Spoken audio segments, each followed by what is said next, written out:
The morning sun cast long shadows across the cobblestone streets of Covent Garden as Sarah Mitchell wiped her hands on her apron for the 100th time that day. Her heart raced with a mixture of excitement and terror that she hadn't felt since her wedding day 15 years ago.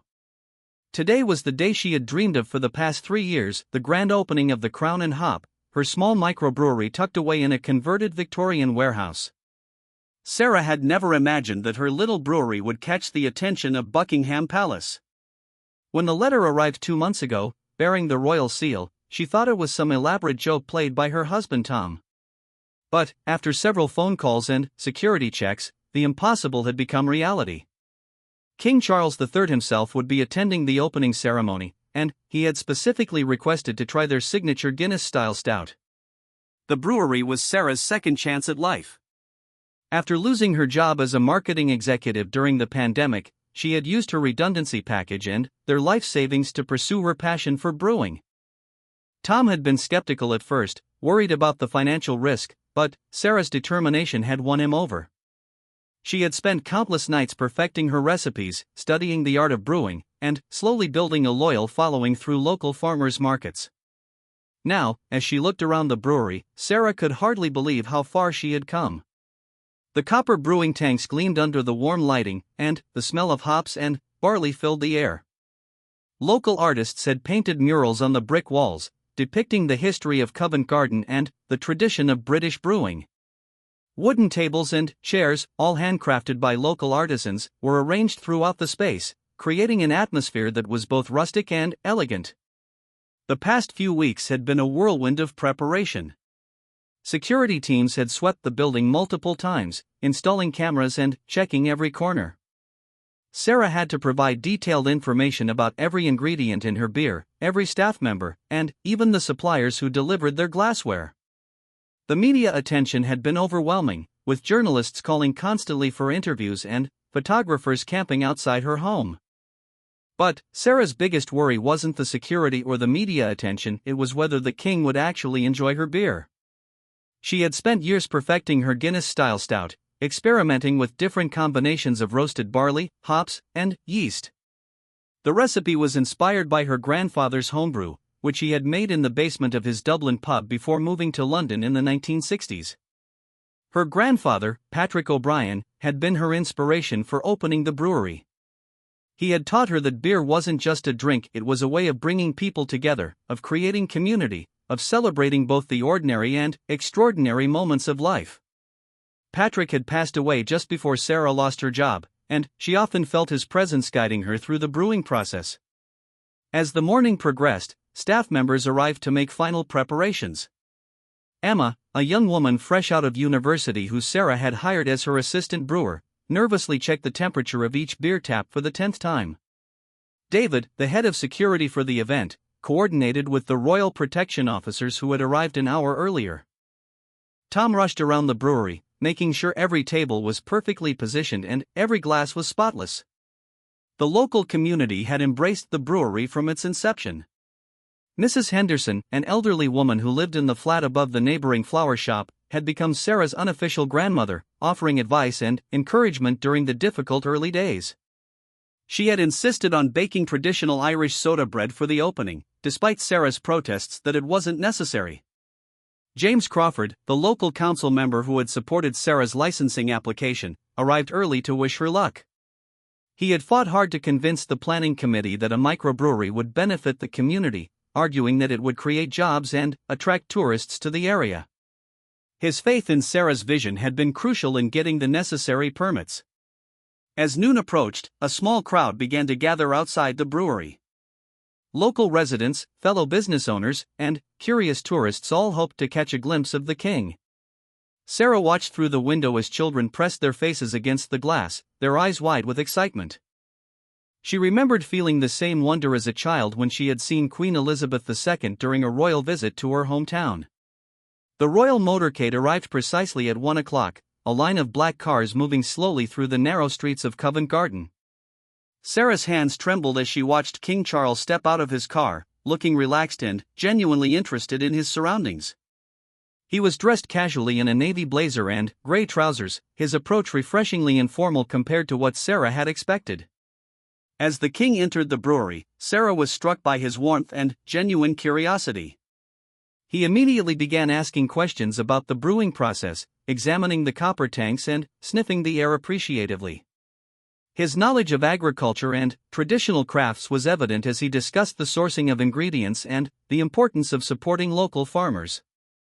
The royal visit had been kept relatively small and intimate, with only essential staff, a few local dignitaries, and a small group of carefully selected media representatives in attendance.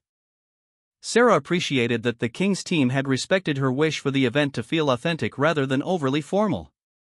When Sarah presented the king with his first glass of her signature stout, her heart nearly stopped. The beer was perfectly poured, with a thick, creamy head that she had spent months learning to achieve. The king held the glass up to the light, examining the deep brown color with the practiced eye of someone who understood quality craftsmanship. The moment felt suspended in time as King Charles brought the glass to his lips and took his first sip. Sarah watched his expression carefully, searching for any sign of approval or disappointment. The brewery fell silent except for the gentle bubbling of the fermentation tanks and the distant sound of traffic from the street outside. As the king lowered the glass, a smile spread across his face. Not the polite, diplomatic smile that Sarah had expected, but a genuine expression of pleasure and surprise. He nodded appreciatively and took another, longer sip, clearly savoring the complex flavors that Sarah had worked so hard to balance. The relief that washed over Sarah was so intense that she felt her knees might give way. Tom stepped closer to her, offering silent support as they watched the king continue to enjoy the beer. Emma beamed with pride, knowing that her careful attention to the brewing process had contributed to this moment of triumph. King Charles began to speak, his voice carrying easily through the small space. He praised not only the quality of the beer but also Sarah's dedication to traditional brewing methods and her commitment to supporting local suppliers. He spoke about the importance of small businesses in maintaining the character and vitality of communities like Covent Garden. As the king moved through the brewery, engaging with each staff member and asking thoughtful questions about their roles, Sarah realized that this moment represented more than just royal approval of her beer. It was validation of every risk she had taken, every sleepless night she had spent worrying about the business, and every moment of doubt she had overcome. The local media representatives captured the relaxed atmosphere as the king sat at one of the handcrafted wooden tables, continuing to sip his pint while chatting with Sarah about her brewing philosophy. The contrast between the formal setting of a royal visit and the casual pleasure of enjoying a well-crafted beer created exactly the kind of authentic moment that Sarah had hoped for. Mrs. Henderson, who had been invited to attend as a representative of the local community, presented the king with a loaf of her homemade soda bread. The genuine delight on his face as he tasted the bread, paired with another sip of the stout, showed his appreciation for the simple pleasures of traditional craftsmanship and community spirit. As the afternoon progressed, the atmosphere in the brewery grew even more relaxed and convivial. The king's genuine interest in the brewing process and his obvious enjoyment of the beer had put everyone at ease. Sarah found herself forgetting about the cameras and the significance of the moment, instead focusing on sharing her passion for brewing with someone who clearly appreciated the craft. The success of the day was already evident, but Sarah knew that the real test would come in the weeks and months ahead. Would the royal endorsement translate into sustainable success for her small business? Would she be able to maintain the quality and authenticity that had impressed the king while meeting the increased demand that was sure to follow? For now, though, Sarah allowed herself to savor the moment. As she watched King Charles enjoy his pint of Guinness-style stout in her small Covent Garden brewery, she felt her grandfather's presence more strongly than ever. Patrick would have been proud to see his granddaughter sharing the joy of a perfectly crafted beer with the King of England, carrying on the tradition of bringing people together over a pint and a story. 3 weeks had passed since King Charles's visit to the Crown and Hop, and Sarah's life had changed beyond recognition. The small brewery that had once struggled to fill a dozen tables on weekends was now booked solid for the next 2 months. The photograph of the king enjoying his pint had appeared in newspapers across the country and around the world, bringing an avalanche of attention that Sarah had never anticipated. The morning after the royal visit, Sarah had arrived at the brewery to find a queue of people stretching around the block, all hoping to taste the same beer that had impressed the king. Local television crews were setting up their cameras, and her phone hadn't stopped ringing with interview requests from journalists as far away as Australia and Japan. Emma had worked tirelessly to increase production, often staying at the brewery until well past midnight to ensure they could meet the surge in demand.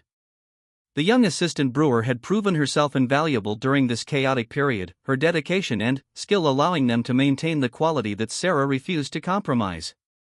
Together, they had hired 2 additional part-time staff members and were already planning to expand their brewing capacity. Tom had taken leave from his job at the accounting firm to help manage the business side of their sudden success. He spent his days fielding calls from distributors, restaurants, and pubs across London who wanted to stock their beer. The man who had once worried about the financial risk of the brewery now found himself struggling to keep up with the demand for their products. However, success brought its own challenges. Sarah discovered that fame was a double-edged sword that threatened to change everything she had worked to create. Food critics and beer experts arrived daily, scrutinizing every aspect of the brewery with an intensity that made her nervous.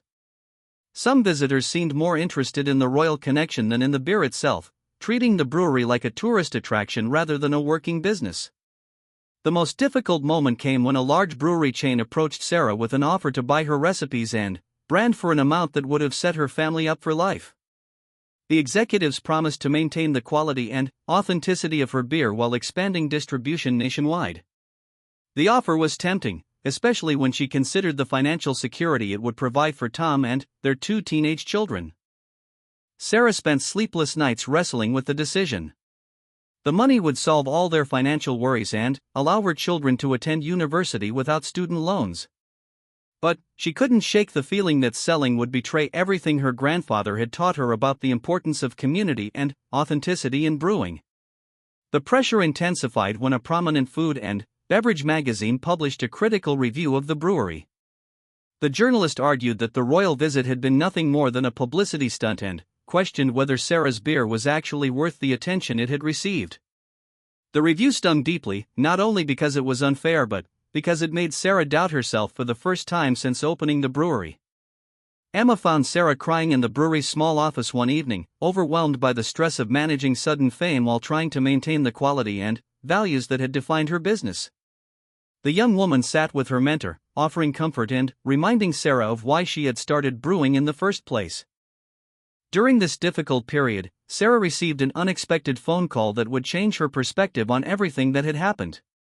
The caller introduced himself as Robert Morrison, a 70-year-old retired brewery worker who had been employed at the Guinness Brewery in Dublin for 40 years before moving to London. Robert explained that he had seen the photographs of King Charles at the brewery and had been curious to try Sarah's stout. When he finally managed to visit the Crown and Hop the previous week, he had been amazed by the quality and authenticity of her brewing. More importantly, he recognized techniques and flavor profiles that reminded him of the traditional methods he had learned decades earlier in Ireland. The old brewmaster's validation meant more to Sarah than all the media attention combined. Robert offered to share some of the traditional Irish brewing secrets he had learned over his long career, techniques that had been passed down through generations but were in danger of being lost as large industrial breweries took over the market. Their conversations over the following days helped Sarah understand that her success wasn't just about one royal visit or media attention. She had genuinely created something special, a beer that honored traditional brewing methods while appealing to modern tastes. Robert's mentorship gave her the confidence to trust her instincts and resist the pressure to compromise her values for commercial success. The breakthrough came when Sarah decided to organize a community event that would celebrate the traditions and people who had inspired her brewing journey. She planned an evening dedicated to the memory of her grandfather and all the traditional brewers who had kept their craft alive through changing times. The event would feature not only her beer but also traditional Irish and British folk music, storytelling, and food prepared by local chefs using ingredients from the same suppliers who provided her brewing materials. Sarah invited Robert to speak about his experiences at the Guinness Brewery and the importance of preserving traditional brewing methods. She also reached out to other small brewers in London, suggesting they collaborate rather than compete, sharing knowledge and supporting each other's growth. The response was overwhelmingly positive, with established brewers offering advice and newer operations eager to learn from her experience. Mrs. Henderson became an unofficial coordinator for the event, using her connections throughout the Covent Garden community to spread word and gather support. Local musicians volunteered to perform, artists offered to create decorations, and neighboring businesses provided flowers, bread, and other accompaniments to complement the beer tasting. As the date for the community celebration approached, Sarah felt a renewed sense of purpose and clarity about her brewery's mission.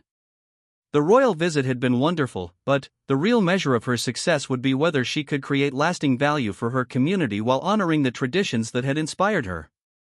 The evening of the celebration was magical in ways that surpassed even the royal visit. The brewery was filled with 3 generations of the local community, elderly residents who remembered when Covent Garden was primarily a working market, young families who had moved to the area recently, and everyone in between.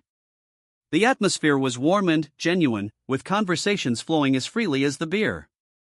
Robert's stories about traditional brewing methods captivated the audience, and several young people expressed interest in learning more about the craft. Sarah realized that she could use her platform to educate and inspire others, potentially helping to preserve traditional brewing knowledge for future generations. The highlight of the evening came when Mrs. Henderson stood up to make an impromptu speech about the importance of supporting local businesses and maintaining community connections in an increasingly digital world. Her words moved many guests to tears and reinforced Sarah's belief that her brewery was about much more than just making money. As the celebration continued late into the night, Sarah found herself thinking about the offer from the large brewery chain. The money would still be life-changing, but she now understood that some things were more valuable than financial security. Her brewery had become a focal point for community connection and cultural preservation, responsibilities that she couldn't simply sell to the highest bidder. When a representative from a prestigious beer festival in Edinburgh approached Sarah that evening, inviting her to participate in their annual celebration of traditional British brewing, she accepted without hesitation. The festival would be an opportunity to share her story and her beer with a wider audience while connecting with other brewers who shared her commitment to quality and authenticity. The success of the community celebration also attracted positive attention from local government officials who were looking for ways to support small businesses and cultural preservation. They offered grants for apprenticeship programs and traditional craft education, opportunities that would allow Sarah to expand her impact beyond just her own brewery. Tom watched his wife throughout the evening, seeing a confidence and clarity that reminded him of the woman he had fallen in love with 20 years earlier. The stress and uncertainty of recent weeks had given way to a renewed sense of purpose, and he understood that rejecting the buyout offer would be the right decision for their family and their community. As the last guests left the brewery well after midnight, Sarah and her team cleaned up while sharing stories and laughter from the evening. Emma, who had worried about the future of the brewery amid all the attention and pressure, now felt excited about the opportunities ahead. She had learned as much about community building and business ethics as she had about brewing during the past few weeks. Looking around the brewery that night, Sarah felt her grandfather's presence once again. Patrick O'Brien had taught her that the best beer brought people together and created lasting memories. The royal visit had been an incredible honor, but this community celebration had proven that her brewery could fulfill its deeper purpose of strengthening the bonds between neighbors and preserving traditions for future generations. The decision about the buyout offer no longer felt difficult. Sarah knew that some opportunities were more valuable than money, and that success could be measured in ways beyond financial returns. The Crown and Hop would remain independent, committed to quality, community, and the traditional brewing methods that had made it special in the first place. 6 months after King Charles's visit, Sarah Mitchell stood in the expanded brewing facility behind the Crown and Hop, watching her apprentices carefully monitor the fermentation process. The brewery had grown beyond her wildest dreams, but, more importantly, it had evolved into something that honored both tradition and innovation in ways she had never expected. The apprenticeship program, funded by the local council grants, had become the heart of her operation. 5 young people from diverse backgrounds were learning traditional brewing methods alongside modern techniques, creating a bridge between generations of brewers. Marcus, a former warehouse worker who had lost his job during the pandemic, showed natural talent for understanding the complex chemistry of fermentation. Priya, a recent university graduate with a degree in biochemistry, brought scientific precision to processes that had traditionally relied on experience and intuition. Sarah had made the decision to turn down the brewery chain's buyout offer 3 months earlier, but the choice had brought unexpected consequences.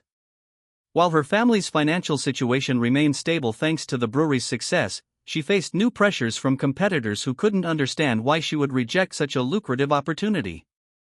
The most challenging opposition came from Marcus Hartwell, the CEO of Heritage Brewing Corporation, who had orchestrated the original buyout attempt. When Sarah declined his offer, Hartwell had opened his own traditional brewery just 2 miles away in Camden, using aggressive marketing that implied the Crown and Hop was just riding on royal publicity rather than genuine brewing excellence. Heritage Brewing's deep pockets allowed them to hire experienced staff, source premium ingredients, and launch a media campaign that questioned Sarah's qualifications as a brewer. They emphasized their CEO's business school credentials and their investors' track record in the hospitality industry, suggesting that amateur enthusiasm was no substitute for professional expertise. The competition escalated when Heritage Brewing released their own Royal Stout just before Christmas, complete with packaging that featured subtle royal imagery and marketing copy that referenced traditional excellence worthy of the crown. While they couldn't legally use the king's name or image, the implications were clear enough to confuse customers and media alike. Sarah's initial response was to ignore the competition and focus on her own brewery's growth, but the pressure intensified when several long-term customers began asking whether Heritage Brewing's beer was actually superior.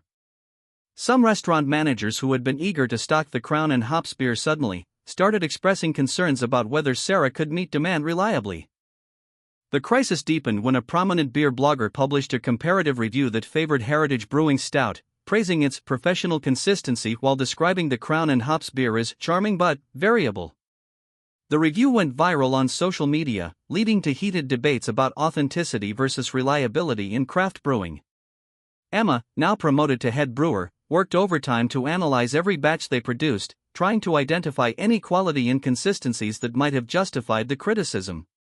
Her dedication to perfection sometimes bordered on obsession, and Sarah worried that the stress was affecting her young colleagues' health and enthusiasm for brewing.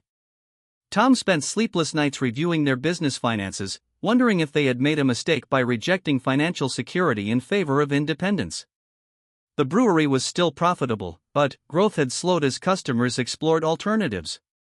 Their children, now 16 and 18, noticed the tension at home and began questioning whether their parents' idealistic choices were worth the stress they created. The lowest point came when Heritage Brewing announced they had secured a contract to supply beer to several high-end hotels in central London, venues that had previously expressed interest in working with the Crown and Hop. Marcus Hartwell's public statement emphasized his company's ability to provide a reliable, professional service that smaller operations couldn't match. Sarah found herself questioning everything she believed about business and brewing. Perhaps her critics were right that good intentions weren't enough in a competitive market. Maybe she owed it to her family and employees to be more pragmatic about commercial success, even if it meant compromising some of her ideals about community and tradition. The turning point came through an unexpected source. Dr. Elizabeth Warren, a food historian at Cambridge University, had been researching traditional British brewing methods for a book about the cultural significance of alcohol in working-class communities. She had discovered references to Patrick O'Brien's brewing techniques in old Dublin pub records and wanted to interview Sarah about her grandfather's influence on her methods. During their conversation, Dr. Warren explained that Sarah's approach to brewing represented something much more significant than just making beer. She was preserving knowledge and techniques that connected modern communities to their historical roots, creating what the academic called living heritage that evolved while maintaining essential character. The historian's perspective helped Sarah understand that her brewery's value couldn't be measured solely in financial terms or market share. She was participating in a form of cultural preservation that had social and historical importance beyond commercial success. Dr. Warren encouraged Sarah to document her brewing methods and the stories behind them, suggesting that this knowledge could be valuable to future researchers and brewers. Inspired by this new understanding of her work's significance, Sarah decided to respond to the competition not by matching Heritage Brewing's aggressive marketing tactics, but by deepening her commitment to the community connections and traditional methods that made the Crown and Hop unique. She organized a series of educational events called Brewing Stories, where customers could learn about the history of different beer styles while tasting examples that demonstrated how traditional techniques influenced flavor development. Robert Morrison, the retired Guinness brewery worker, became a regular contributor, sharing stories that connected modern brewing to its historical roots. The events attracted an audience that appreciated the educational aspect as much as the beer itself. Local teachers brought students on field trips to learn about chemistry and history through brewing examples. Food writers and culinary students attended sessions that explored how beer paired with traditional British and Irish foods. More importantly, the Brewing Stories events created a sense of community ownership around the brewery that heritage brewing couldn't replicate. Customers became advocates who understood and valued the difference between mass-produced beer and craft brewing that prioritized quality and authenticity over profit margins. The breakthrough moment came when King Charles's private secretary contacted Sarah to arrange a quiet, unofficial visit. The king had heard about the competition she was facing and wanted to see how the brewery had developed since his original visit. This time, there would be no media coverage or publicity, just a genuine interest in supporting a small business that aligned with his values about traditional crafts and sustainable communities. The private visit was everything the original royal appearance had been, but more relaxed and personal. King Charles spent 2 hours at the brewery, participating in a brewing demonstration and tasting different beer styles while learning about the apprenticeship program and community events. His genuine enthusiasm for Sarah's work provided validation that no amount of commercial success could match. More significantly, the king suggested that the Crown and Hop could serve as a model for other small communities looking to preserve traditional crafts while creating sustainable local businesses. He mentioned the possibility of featuring the brewery in future royal initiatives supporting traditional British industries and artisanal food production. The unofficial royal endorsement, while not publicly announced, somehow became known throughout London's brewing community. Suddenly, other craft brewers who had been watching the competition between Sarah and Heritage Brewing began openly supporting the Crown and Hop's approach to business ethics and community engagement. A turning point in public perception occurred when Heritage Brewing faced criticism for their labor practices, with former employees revealing that the company's emphasis on efficiency came at the cost of worker satisfaction and brewing quality. The contrast between Marcus Hartwell's corporate approach and Sarah's commitment to apprenticeship and community development became impossible to ignore. Local food critics who had initially been impressed by Heritage Brewing's professional marketing began revisiting the Crown and Hop with fresh appreciation for authenticity over polish. They discovered that the variability they had criticized was actually evidence of small-batch craftsmanship that responded to seasonal ingredient changes and brewing intuition rather than industrial consistency. The competition with Heritage Brewing had forced Sarah to articulate and defend her brewing philosophy in ways that ultimately strengthened her business. She learned to communicate the value of traditional methods and community connections to customers who might otherwise be swayed by slick marketing and corporate efficiency. Emma's obsessive attention to quality control during the competitive period had actually improved their brewing consistency without sacrificing the artisanal character that made their beer special. The young brewer had developed skills and confidence that positioned her to become a master brewer in her own right. As winter turned to spring, the Crown and Hop's customer base had not only recovered but expanded to include people who specifically sought out businesses that prioritized community values over pure profit. The brewery had become a symbol of resistance to corporate homogenization in small business, attracting support from customers who wanted their purchasing decisions to reflect their values. The apprenticeship program had gained recognition from brewing organizations across Europe, with requests for Sarah to share her training methods at industry conferences. Young brewers from other countries began applying to study at the Crown and Hop, creating opportunities for cultural exchange that enriched the brewery's perspective on traditional techniques. Sarah realized that the challenge from Heritage Brewing had actually strengthened her business by forcing her to clarify her mission and communicate it effectively. The competition had tested her commitment to her values and proved that authenticity and community connection could survive in a commercial marketplace, even when competing against better-funded rivals. The experience taught her that success in business, like brewing itself, required patience, consistency, and faith in traditional methods that had proven their worth over time. Just as her grandfather Patrick had weathered challenges to his Dublin pub by maintaining quality and community connections, Sarah had discovered that the same principles could guide a modern brewery through contemporary business pressures. 2 years after King Charles first enjoyed a pint at the Crown and Hop, Sarah Mitchell stood before an audience of 50 brewing apprentices from across the British Isles, sharing the story that had become legendary in craft brewing circles. The annual Traditional Brewing Symposium, hosted at her expanded facility, had grown into the most respected gathering of artisanal brewers in Europe. The brewery itself had transformed beyond recognition while maintaining its essential character. The original Victorian warehouse now housed a state-of-the-art brewing operation alongside a working museum where visitors could observe traditional brewing methods in practice. The apprenticeship program had expanded to include partnerships with universities and brewing schools in Ireland, Scotland, and Wales, creating a network of young brewers committed to preserving historical techniques. Emma had completed her Master Brewer certification and opened her own small brewery in Edinburgh, using methods she had learned at the Crown and Hop while developing her own innovations in traditional Scottish brewing. Her success had inspired other apprentices to pursue their own brewing dreams, creating a movement that valued authenticity and community connection over corporate efficiency. Marcus, the former warehouse worker who had shown such aptitude for fermentation chemistry, now managed the day-to-day brewing operations at the Crown and Hop. His journey from unemployment to master brewer had become an inspiration for other adults seeking to change careers through traditional craft apprenticeships. He had recently been invited to speak at a European Union conference about job training programs that combined historical skills with modern economic opportunities. The competition with Heritage Brewing had concluded in an unexpected way 6 months earlier. Marcus Hartwell's corporate approach had ultimately failed when investors discovered that his aggressive expansion strategy had compromised beer quality and customer loyalty.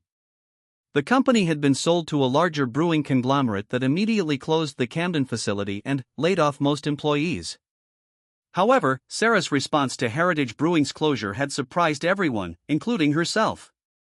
Instead of celebrating her competitor's failure, she had offered jobs to several of their skilled workers and organized a fund to help displaced employees transition to other opportunities. This gesture of compassion had earned respect throughout the brewing industry and demonstrated the community values that distinguished her approach to business. The Crown and Hop's reputation for ethical business practices had attracted attention from investors who specialized in sustainable enterprises. Unlike the corporate buyout offer she had rejected years earlier, these investors understood that the brewery's social mission was inseparable from its commercial success. They provided capital for expansion while respecting Sarah's decision-making authority and commitment to community engagement. Dr. Elizabeth Warren's research had resulted in a comprehensive book about traditional British brewing that featured the Crown and Hop as a prime example of living heritage in modern business.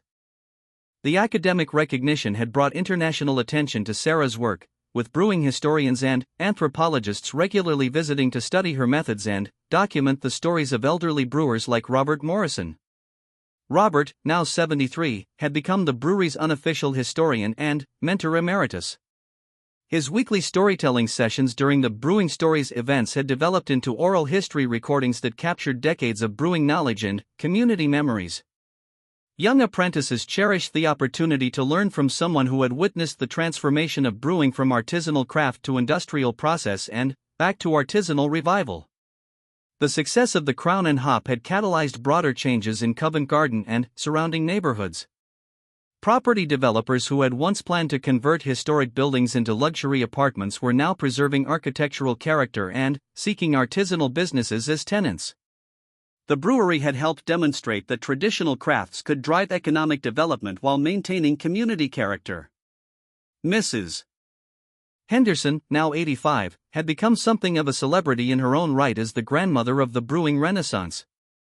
Her homemade soda bread was now available in several London restaurants, and she had written a cookbook featuring recipes that paired traditional Irish and British foods with craft beer. Her friendship with Sarah had evolved into a mentorship that bridged generational wisdom with contemporary innovation. The most significant development had come when King Charles invited Sarah to participate in a royal initiative promoting traditional British crafts and sustainable business practices. The program, called Crafting Tomorrow, showcased businesses that preserved historical skills while addressing modern economic and environmental challenges. Sarah's brewery was featured alongside traditional textile makers, sustainable farmers, and artisanal food producers from across the United Kingdom. The royal recognition had led to international opportunities that Sarah had never imagined. Brewers from Germany, Belgium, and the Czech Republic had visited the Crown and Hop to learn about her training methods and community engagement strategies.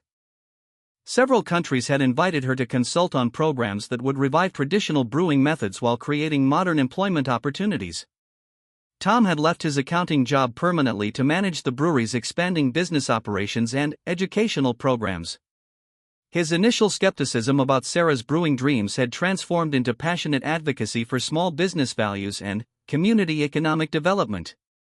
He now spoke regularly at business conferences about the financial benefits of prioritizing authentic mission over short-term profits. Their children, now 18 and 20, had both chosen university programs influenced by their experience growing up around the brewery. Their daughter was studying sustainable business development with plans to create social enterprises that supported traditional crafts in developing countries. Their son was pursuing biochemistry with interests in fermentation science and plans to eventually join the family business while bringing modern scientific knowledge to traditional brewing methods. The brewery's financial success had exceeded even Tom's optimistic projections.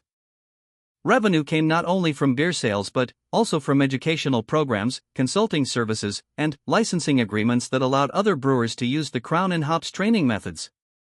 Most importantly, the business model proved that companies could prioritize social values while achieving sustainable profitability.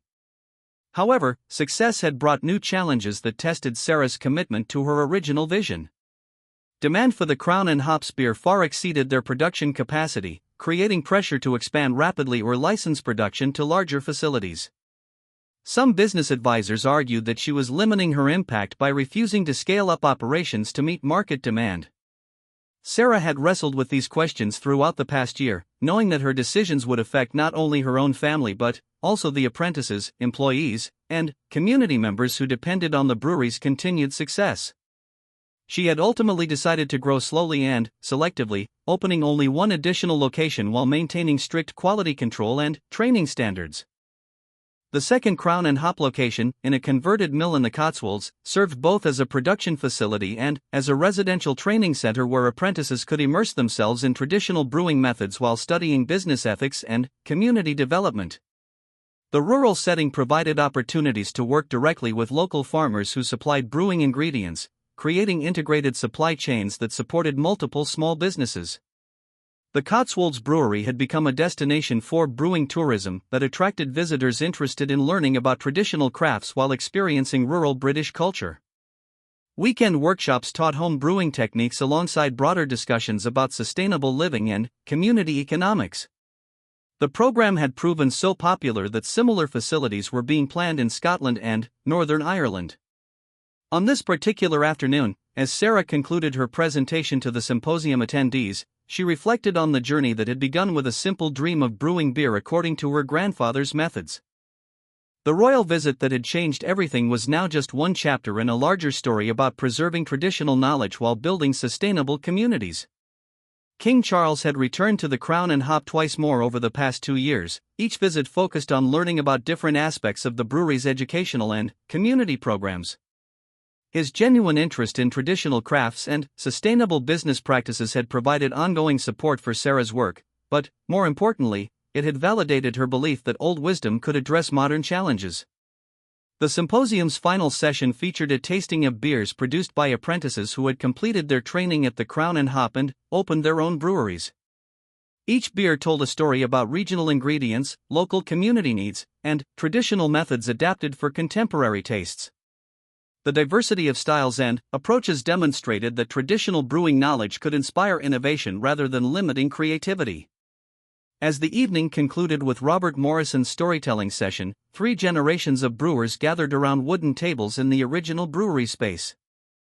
Apprentices in their 20s sat alongside experienced brewers and elderly community members, sharing stories and knowledge that connected past wisdom with future possibilities. Sarah watched the scene with deep satisfaction, knowing that her grandfather Patrick would have approved of what his brewing legacy had become. The Crown and Hop had grown far beyond her original vision, but it had never lost sight of the fundamental principle that had guided her from the beginning: good beer brings people together and creates lasting community connections. The story that had begun with a king enjoying a pint of Guinness had evolved into something much larger, a demonstration that traditional crafts, community values, and sustainable business practices could thrive in the modern economy. Sarah's brewery had become proof that success could be measured not only in profits but also in preserved knowledge, strengthened communities, and opportunities created for future generations. As the last guests departed that evening, Sarah stood in the quiet brewery, surrounded by the copper tanks and wooden barrels that housed her fermenting beer. The smell of hops and barley filled the air, just as it had in her grandfather's pub decades earlier in Dublin.